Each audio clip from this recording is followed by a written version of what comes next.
Wala muna tayong makeup habang nagpapagaling tayo ng allergy sa face. And this video is para daw sa mga naghumingi ng update about Mr. Cash. Kasi kakabayad ko lang last week ng aking most recent loan. Loan ba ako ulit? Installment pa rin ba? Magkano yung increase? Kung gusto nyo malaman at kung gusto nyo malaman yung tips para hindi ma-reject kay Mr. Cash, then this video is for you.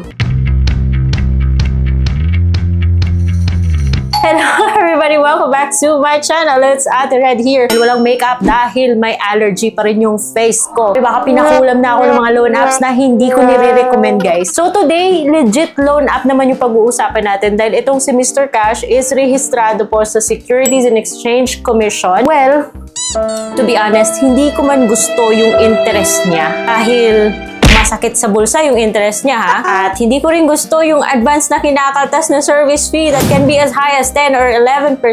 Kaya hindi mo buo matatanggap yung loan mo kapag naka-installment ka. Pero somehow, at least, first of all, installment po siya. Hindi po siya makulit. So magte-text or magko-call lang siya the day before your due date. Dapat kilala mo muna to si Mr. Cash bago mo utangan. Hindi pa nakapag-register ka Mr. Cash, yung mga IDs na tinatanggap niya is yung SSS card, Voters ID, PRC, National ID, Postal ID, UMID, Passport, Driver's License, at PhilHealth ID. Yung mga personal information na hihingin niya is yung pangalan mo, yung birth date, yung gender, yung address, at hindi mo kailangan mag-provide ng payslip. So kung gusto nyo makita yung step-by-step process, you can check my old video kasi doon po yung step-by-step process. At kung gusto mo naman malaman kung magkano yung kanyang interest kapag installment loan, pag 6,000 and up na yata installment na yung ma-offer sa'yo, then this video is right for you. So parang Mr. Cash utang serye na, ha. Pino-follow up ko talaga to si Mr. Cash. Ang dami kasi sa inyo nagsasabi na reject si Mr. Cash pagkatapos ng ilang loan kahit na good payer. So i-share ko sa inyo yung mga tips para iwas reject dito kay Mr. Cash. At simple lang naman yung pino-follow ko para iwas reject. First of all, wag kang magbayad ng advance kay Mr. Cash, guys. Sundin nyo yung schedule nyo. Yung ginagawa ko, hinihintay ko talaga yung pinaka-last kong due date, guys. At least one day before. At kung may tumawag, kinakausap ko talaga. Last due date, doon ako nagbabayad.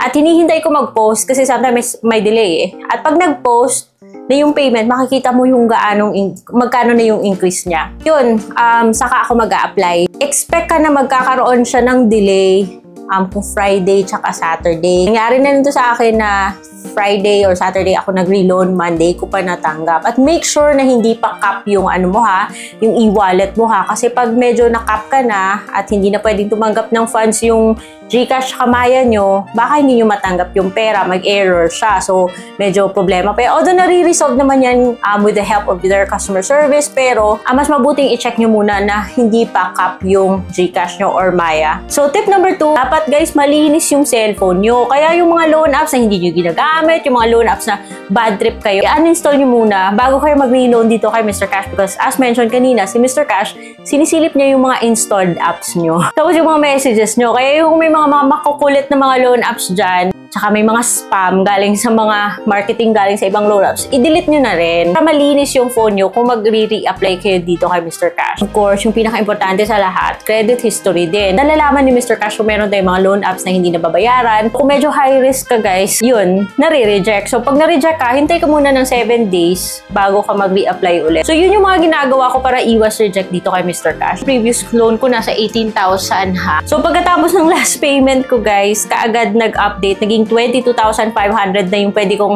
ma-loan kay Mr. Cash. At nagulat ako, guys, kasi dati, di ba, 35,000 yung maximum loanable amount dito kay Mr. Cash. Ngayon, up to 38,000 pesos na yung pwede niyang i-offer sa'yo kung good payer ka. Pwede na siya mag-offer ng 60 days. Sa latest kong offer na 22,000 pesos, hindi mo naman kailangan ubusin lahat i-loan kung hindi mo naman kailangan, eh. Only borrow what you can manage. Yung installment niya nagsisimula sa 6,000 and up. Kung swerte ka, pwede kang up to 60 days. Pero yung sa akin for now is only 40 to 45 days pa lang. So kung 40 days, 2 payment siya. Kung 45 days, it's 3 payments. So sa 22,500 at pipiliin mo is 45 days na installment or 3 payments, yung kanyang service fee, 13%. Ako naman, Mr. Cash, babaan nyo kasi. So, yung ikakaltas niya, bago mo matanggap yung pera is 2,925. Yung interest niya is 0.25% per day, which I think is okay. Yun nga lang yung service. Doon siya bumabawi sa service fee, which is 13% of your loan. Mababa nga yung interest niya, may kaltas naman na service fee na 13%. Ako. Kaya, pagkatapos ng term mo, yung total ng nabayaran mo kay Mr. Cash is 25,032. Babayaran mo siya sa loob ng 15 days at 8,343 pesos per payment or per installment, quote and quote. At kung sakali naman hindi ka makabayad, guys, meron po siyang late fee na 1%.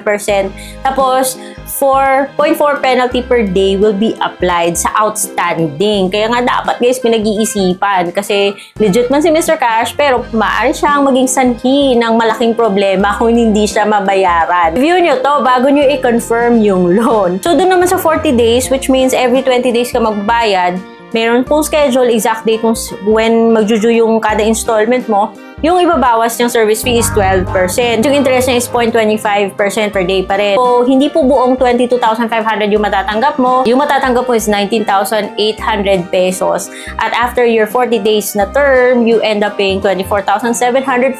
Installment is 12,375. Yun yung kay Mr. Cash, yun yung mga dapat kino-consider bago kayo mag-confirm. Kung sakali nakapag-decide na kayo na yun yung uutangin nyo, first muna yung number dun sa payout method and make sure na si Maya man or si GCash man ay hindi pa maximum yung pwede niyang matanggap. O kaya dapat may mga Maya nyo at GCash nyo verified ha. Anyway, so dapat tama yan kasi ayaw nating naliligaw yung pera. At take note yung mga fees dito kung sakaling hindi makabayad kay Mr. Cash. So, si Mr. Cash, when would pay your ka once lang talaga siya tatawag, and it's going to be the day before your due date. Kung buo na yung isipan mo, then confirm to submit at lalabas tong window na to na sabi niya, kailangan niyang access sa camera storage, location, at i-agree mo yan. And then yung SMS, mga reference mong gano'n, device info, diba? So, dapat pag nagre-reloan kay Mr. Cash, not only na dapat sinunod mo yung schedule, dapat malinis yung cellphone nyo ha. Tapos i-click lang yung agreed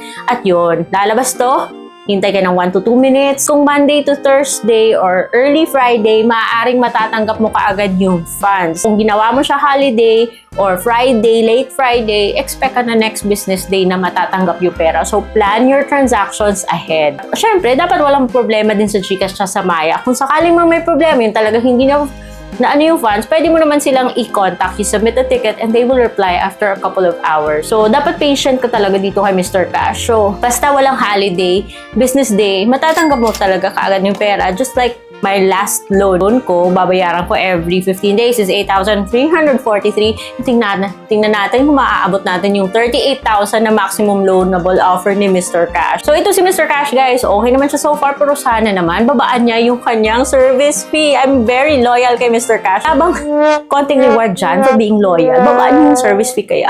So, yun lang, guys, yung masasabi ko kay Mr. Cash. Salamat sa pagsusubaybay ng ating Mr. Cash utang serye. Dapat malinis yung cellphone nyo and follow your due date. Kaya dapat wala kang masyadong maraming utang, guys, at mga utang na hindi nababayaran. So, legit si Mr. Cash, pero dapat kilalanin nyo muna at pag-isipan bago kayo mag-apply dito. Kung meron man ako nakalimutan banggitin or may mga loan apps kayo gustong ipasilip, of course, put it in the comment section below. And that is all for now. I'll see you on my next vlog.